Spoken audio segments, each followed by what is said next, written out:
Soul Streaming Entry 27. Fuck the algorithm. Create anyway. A living, breathing, audio, and written experience by Sim. As I'm sitting here in the middle of writing Entry 27, part of me can't even believe that I've made it to 27 soul streams. I think back to writing my very first entry and remember knowing that I was taking another leap of faith. This wasn't just another project, it was an experiment in how I wanted to live differently. I wanted to spend less time planning my life and more time living it. I wanted to write from the present moment, from what I was experiencing, learning, questioning, grieving, healing, and integrating in real time, instead of trying to package everything neatly after the fact. As I continue writing this entry, I'm realizing something I couldn't fully see until now. These previous 26 chapters weren't only about documenting my life, they've been documenting the grieving of an entire reality. I didn't recognize it while I was living through it. But looking back now, I can see that so much of what I've written has been the slow and often painful process of releasing old identities, old beliefs, old relationships, old expectations, and old versions of myself. What I thought was simply journaling was actually grief unfolding one entry at a time. There were two reasons I started my soul streaming journal book. The first was legacy. I wanted to leave behind something living, something that would continue breathing long after I'm gone. I wanted a place where I could pour the wisdom I've accumulated throughout this lifetime and what often feels like many lifetimes into something tangible. It wasn't because I believe I have all the answers, but because I know I've spent years asking deeper questions, and those questions have transformed me. I wanted to leave behind a trail for anyone who might one day need it. The second reason was much more personal. It was an experiment.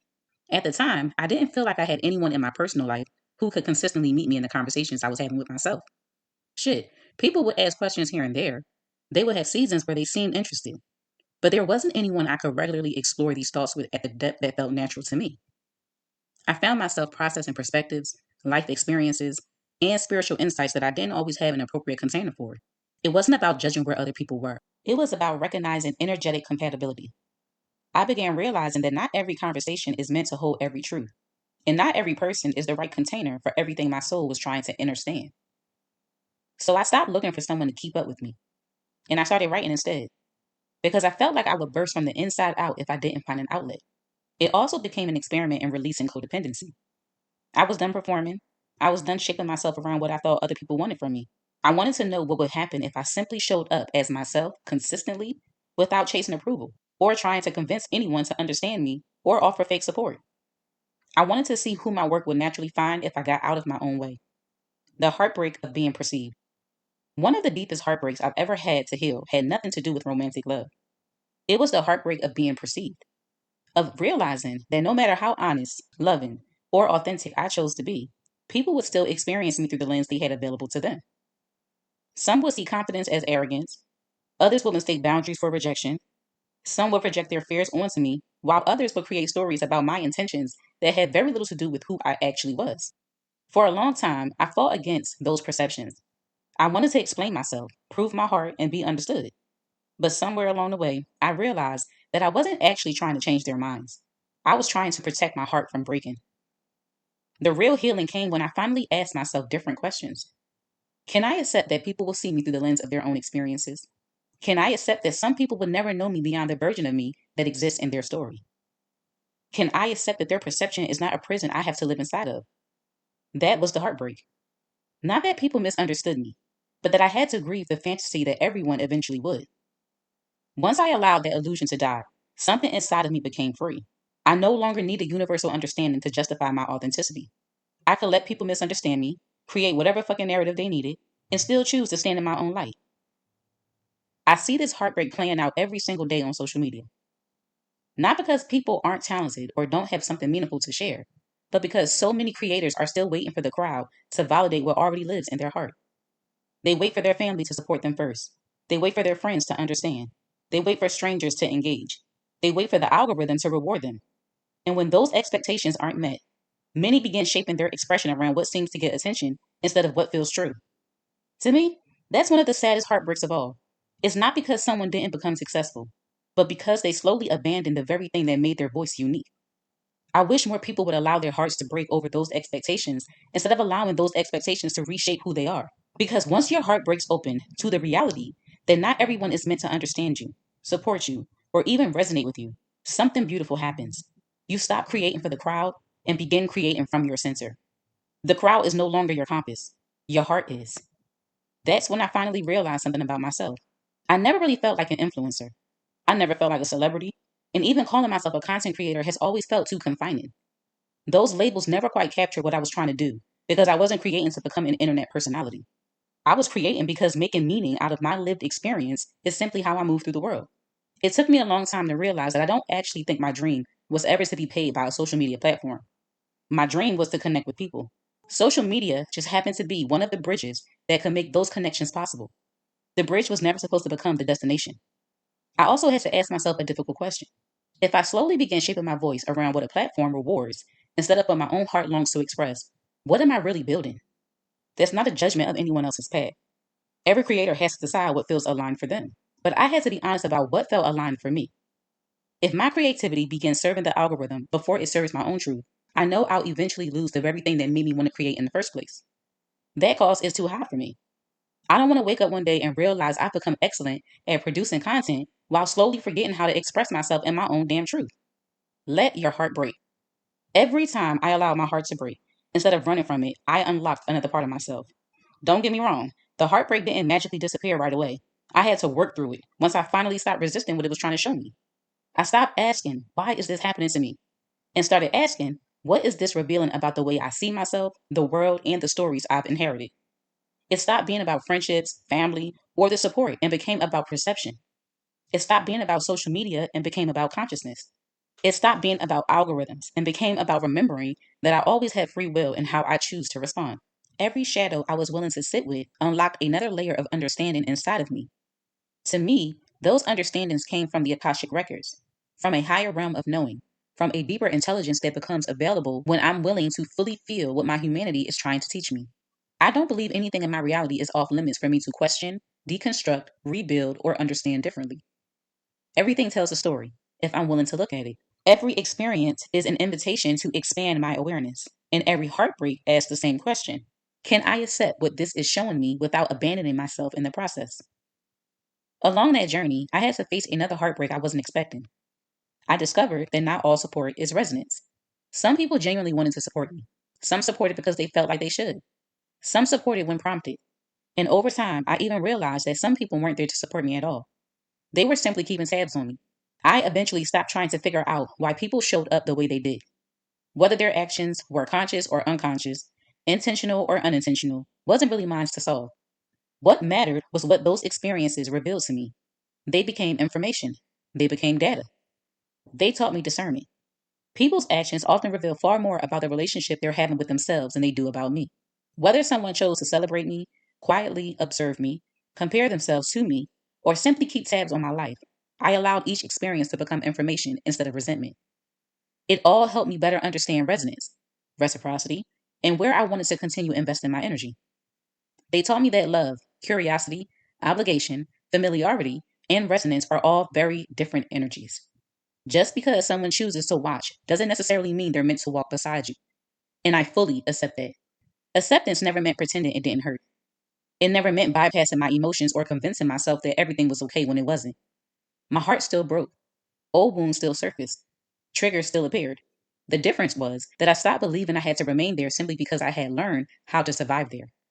I had already proven to myself that I could sit with discomfort, loneliness, uncertainty, and the grief of feeling unseen. The deeper question became, now that I know I can sit here, do I want to? How long do I want to remain in a space that no longer reflects who I'm becoming? I had already gone into this experiment knowing that the people who supported my previous projects probably wouldn't support this one. I knew this version of me wouldn't resonate with everyone who had resonated with older versions of me. Part of this journey was testing that theory while leaving the door open to discover who this work would naturally find instead.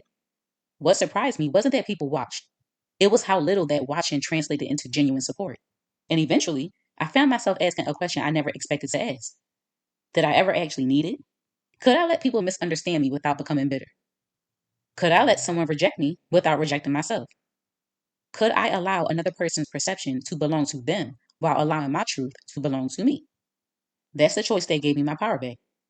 Not avoiding discomfort, but accepting that I could love what I was creating without requiring everyone else to understand why I needed to create it. It became deeply important to me to stop the pattern of creating, what I thought other people needed. For so much of my life, I naturally gravitated towards seeing people's patterns. I could often recognize the cycles they were repeating and the lessons their souls were inviting them to learn. But just because I could see those things didn't mean it was my responsibility to make them my priority. This season was asking something entirely different of me. It was asking me to create from my center and let the chips fall where they may. I had spent so much of my life showing up in service to everyone else that I almost missed the fact that this body of work was serving me too. There was something inside of me that needed to express these ideas, these experiences, these questions, and this wisdom. Not because everyone would understand it, but because I needed to honor it. Every entry became another way of saying to myself, I hear you. I trust you. Keep going. It wasn't about proving my worth. It wasn't even about finding myself anymore. It was about continuing to show up for myself in a way that no one else could. The exchange we've forgotten. We've also been conditioned to confuse visibility with value. Somewhere along the way, we started acting as if 1 million followers automatically meant someone had a richer life, more wisdom, more peace, or more substance than someone with 20 followers. But life doesn't work that way. The person with 1 million followers may be carrying profound loneliness behind the screen. The person with 20 followers may wake up every morning deeply fulfilled by their relationships, their community, and the life they've built. Neither person's follower count can tell you how much joy they feel, how much peace they've cultivated, or how deeply they love. We've mistaken attention for fulfillment, and those aren't the same thing. That realization started showing up in subtle ways that I hadn't expected. One of the things I noticed on social media is how often people pin their highest performing posts to the top of their profiles. From a 3D perspective, I understand it. If something has already captured people's attention, it makes sense to showcase it. But from my perspective, something about it never sat quite right with me. It quietly asked the audience to determine what is most valuable before I ever have the chance to. A number has never been able to tell me which piece of my work carries the most meaning. Some of my highest viewed videos were poems, travel moments from Thailand, or clips that happened to resonate with the algorithm. Meanwhile, my soul streaming entries, the very work that has transformed me the most, have often received the least amount of attention. If I allowed numbers alone to determine what deserves to be seen first, I would have been telling myself that the deepest work I have ever created mattered less simply because fewer people paused long enough to consume it. That forced me to ask myself another uncomfortable question. Was I willing to let an algorithm become the editor of my legacy? For me, the answer was fuck no. I refused to pin my worth to popularity. I refused to let engagement become the measuring stick for meaning. If I believe these soul streams are some of the most important work I've ever created, then I have to honor them as such, whether they receive 10 views or 10,000. My responsibility isn't to chase attention. My responsibility is to remain in integrity with what I know I'm here to express. The people who are meant to find it will find it, whether that happens tomorrow or 10 years from now. Now, I also understand why some creators choose to pin their highest performing work. Sometimes it's strategic. It helps brands quickly see reach. It helps new visitors understand what has historically captured attention. I don't judge that. But if someone is genuinely interested in me, whether that's a potential collaborator, a brand, a friend, or someone who simply resonates, I trust they'll keep looking. They'll explore. They'll fall down the rabbit hole. They'll discover the work that didn't go viral but quietly changed my life. Because when you stumble upon something that feels like treasure, you don't stop at the first gold coin you find. You keep digging. That's how I want to carry my work. Not as someone waiting for an algorithm to tell me what my greatest contribution is, but as someone who already knows the value of what I've created before anyone else decides whether to applaud it. And that's exactly where my relationship with money changed too. I want to be clear that I'm not saying money shouldn't exist.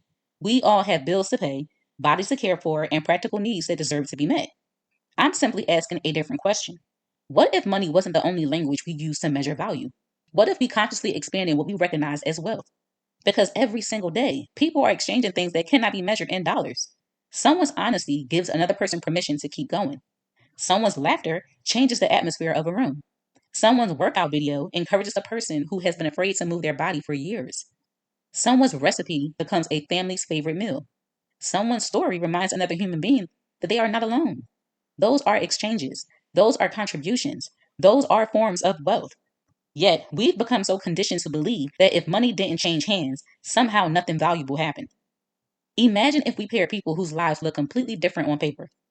One person may have millions of followers while another has 20. One may travel the world while another has never left their hometown. One may be financially wealthy while another has learned how to create joy with very little. Instead of assuming one person's life carries more value than the other, what if they simply met in genuine curiosity? One may have learned patience after years of caring for an aging parent. Another may have discovered how to reconnect with their inner child after decades of taking life too seriously. One may know how to forgive. Another may know how to build community. One may teach what it means to slow down. Another may remind us how to dream again. None of those lessons can be measured by income, follower counts, careers, or social status. They are measured by a life that has actually been lived. That's the kind of exchange I imagine. The exchange is not based on who has more influence, but based on the understanding that every human being carries a piece of the puzzle someone else has been searching for. I think that's the kind of world I'm trying to build. Not one where money disappears because money has its place. Not one where success is something to be ashamed of because success can be beautiful. I simply want to live in a world where value is no longer reduced to numbers on a screen or dollars in a bank account. A world where people exchange more than transactions, where they exchange wisdom, presence, creativity, hospitality, laughter, perspective, kindness, and lived experience. A world where someone can say, "Your words help me," and another person can respond, "Then come sit with me. Let me share a meal with you. Let me show you my city. Let me teach you something my life has taught me." To me, that kind of reciprocity is wealth. It reminds us that we are not here merely to consume one another's content. We are here to experience one another's humanity. What if zero was freedom? Sometimes I imagine what would happen if people voluntarily started from zero. Now, I don't believe there is anything wrong with growing an audience or celebrating success, but I am beginning to ask myself a different question. If no one knew your name, if no one expected anything from you, if there were no pressure to maintain an image, who would you become? What would you create? What parts of yourself would finally have permission to breathe? Maybe the point isn't staying at zero. Maybe the point is remembering who you are before the numbers begin telling you who to be. I also think we've become so accustomed to performative connection that many of us don't even recognize it anymore. As I continue observing both my own relationship with social media and the ways people interacted with one another, I started noticing patterns that made me curious. I noticed how often people seem to feel obligated to like everything their friends posted because they were afraid it would be interpreted as a lack of support. I noticed people spending enormous amounts of energy defending themselves to complete strangers in comment sections, as though they owed everyone an explanation. I noticed conversations continuing long after they had stopped feeling aligned simply because neither person wanted to seem rude. I noticed people celebrating someone else's success while privately wrestling with envy they hadn't yet given themselves permission to acknowledge. And I noticed how easy it became to share what seemed most acceptable instead of what felt most authentic. Whether those patterns belonged to me, someone I knew, or simply something I observed from a distance didn't really matter. What fascinated me was what they all had in common.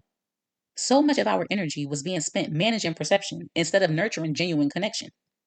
Somewhere along the way, obligation started masquerading as support, and performance quietly began replacing authenticity. Somewhere along the way, we stopped asking ourselves one simple question: is this how I actually want to show up? Just because someone invites me into an argument doesn't mean I have to enter it. Just because someone misunderstands me doesn't mean I owe them access to my energy. Just because the crowd expects a performance doesn't mean I have to step onto the stage. I also understand that this won't look the same for everyone. Some people may never leave the platforms they're already on, and that's okay. Others may create something entirely new. Some may find themselves somewhere in between, slowly shifting their energy from one space into another as they discover what feels more aligned. I don't think there's one right way to do it because this was never about the platform. It's about your relationship with it. It's about asking yourself, does this space still allow me to hear my own heart? For me, I already know it will probably look like a hybrid at first. I'll continue honoring the commitments I've already made while quietly planting seeds somewhere new. I'll allow that space to grow naturally, one genuine connection at a time, without trying to force it into becoming anything other than what it wants to be. I can't control who chooses to find me, and I wouldn't want to. But I can choose what kind of energy I cultivate there.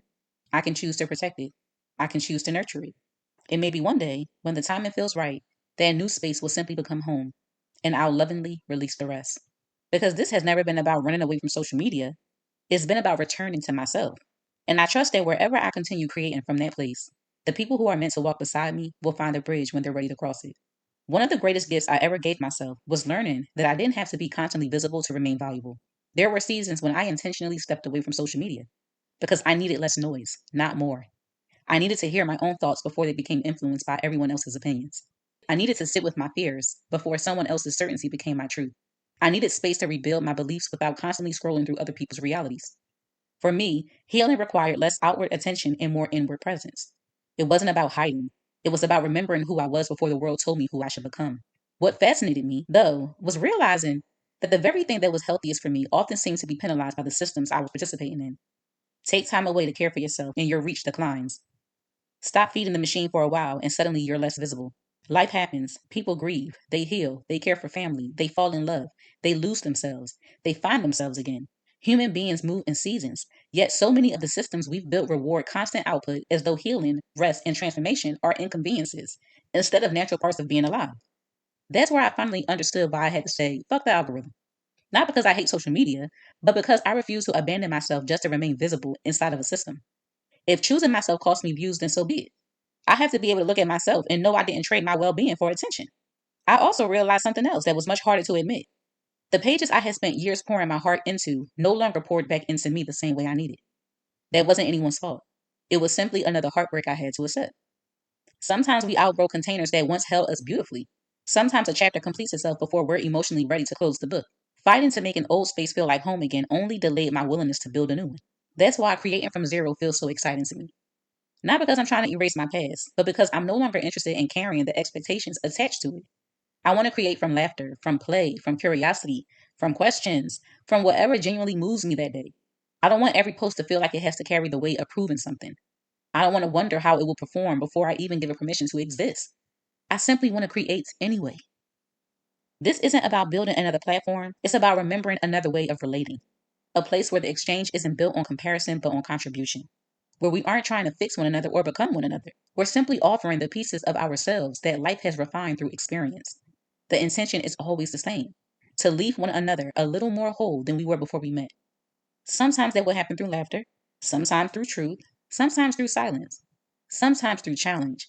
But if love remains at the center, then no one has to lose themselves for the exchange to have value. For me, social media is a bridge, not a destination. It's an archive, not my actual life. It's a place where people may discover me, but it isn't where I want to live. The life I'm building exists beyond the screen. It's in the conversations that continue after the message is sent. It's in the friendships that eventually become shared meals. It's in the collaborations, the travels, the laughter, the tears, the unexpected hugs, and long walks, and the moments no one ever posts. If someone sends me a message that turns into a real friendship, that means more to me than another 100,000 views. If a conversation online becomes an experience in real life, then the bridge has done exactly what it was meant to do. Maybe that's what I've been searching for all along. Not more attention, more aliveness, not a bigger audience, a deeper exchange.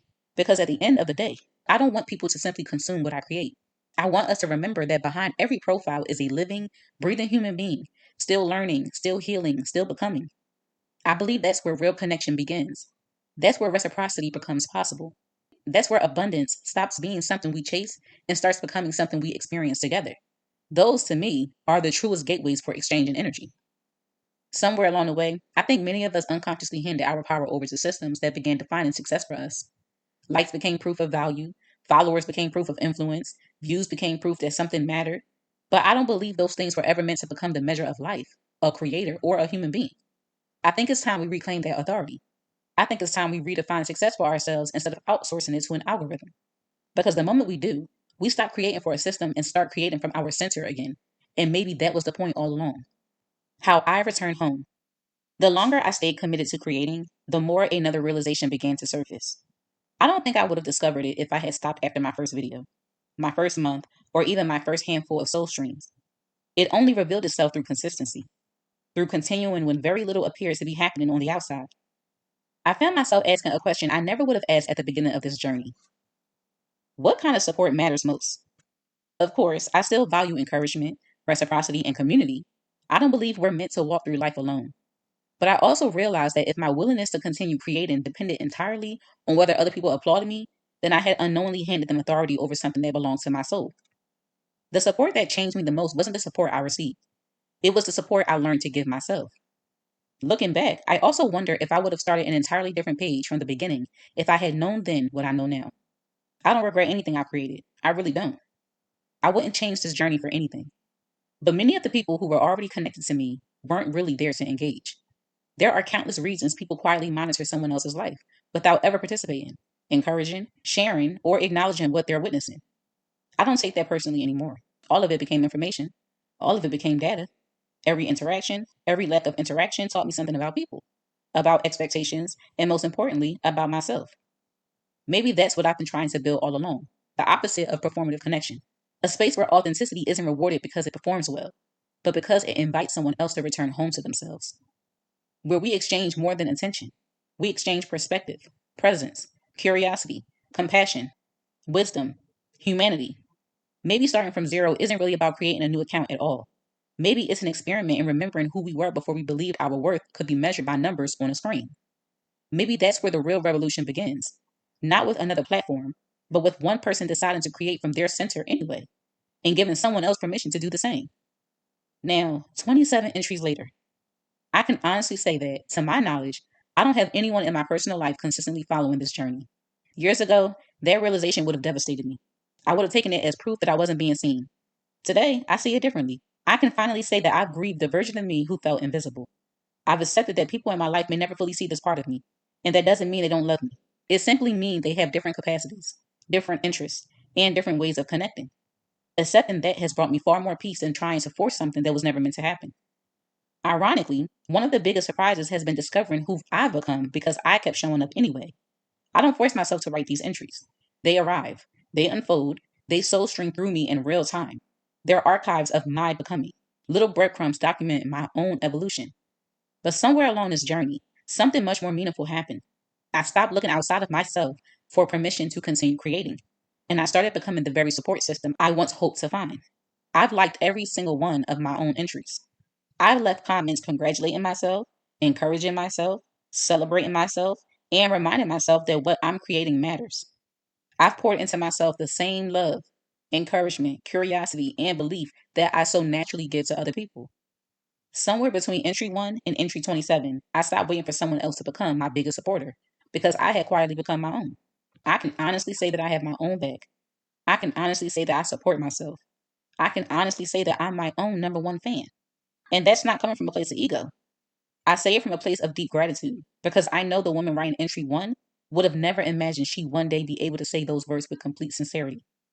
I'm approaching 1 full year since publishing my very first soul stream. I went live on August 1st. And sitting here now, almost full circle, it honestly blows my mind. The version of me who wrote entry 1 had no idea what she was truly capable of. She didn't know how much she would heal. She didn't know how much she would grieve. She didn't know how much she would grow. She didn't know that she would redefine success, deepen her relationship with herself, or learn how to celebrate herself when no one else seemed to be watching. She just knew she wanted to keep going. She wanted to experiment. She wanted to trust the process. And somehow, 27 entries later, I'm still experimenting. Only now, I'm asking a completely different question. Back then, I wondered whether anyone would find my work. Today, I'm far more interested in discovering who I continue becoming every time I choose to create anyway. My legacy thread. If I could speak to the version of myself who was just beginning entry 1, this is what I would say. And I say the very same things to anyone standing on the edge of posting their first video, writing their first book, launching their first business, sharing their first idea, or simply daring to become more of themselves. I hope you remember that no algorithm, audience, or number on a screen has the authority to define the value of your life or the worth of your voice. I hope you have the courage to create from your center instead of performing for the crowd. I hope you allow your heart to break over the expectations that were never yours to carry. Because sometimes the life you've been longing for can only begin after an illusion has ended. I hope you never mistake visibility for value, attention for love, or popularity for purpose. I hope you measure your life by the depth of your relationships, the honesty of your expression, the peace you've cultivated within yourself, and the ways your presence quietly leaves people feeling a little more alive. Most of all, I hope you become your own greatest support. Cheer yourself on. Celebrate yourself. Celebrate your progress. Trust your voice before the world catches up to it.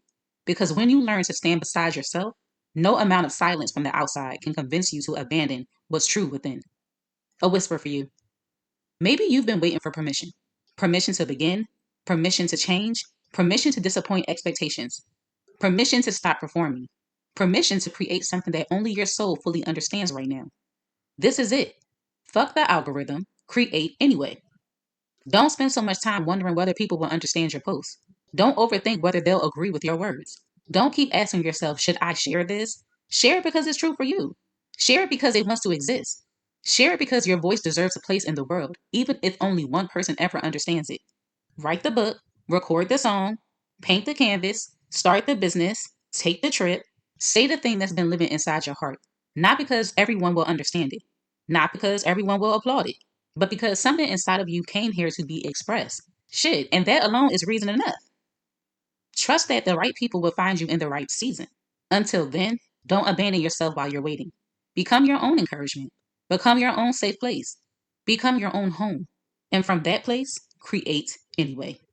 Here are your journal prompts for this week's entry. Please answer them honestly. Number one, if no one could measure my life through numbers, titles, or achievements, how would I define success for myself? Number two, where in my life have I been creating, speaking, or behaving more for acceptance than from my own center? Number three, what expectations am I finally ready to let my heart break over so I can make space for something more authentic? Number four, when have I mistaken attention, obligation, or familiarity for genuine reciprocity? What did those experiences teach me? Number five, if I fully trusted the right person would find me in divine timing, what would I have the courage to create today? Thank you for witnessing this soul stream. Return to it whenever you need to come home to yourself. Until next time, stay soft, stay true, and keep streaming your soul your way. Love, Sim.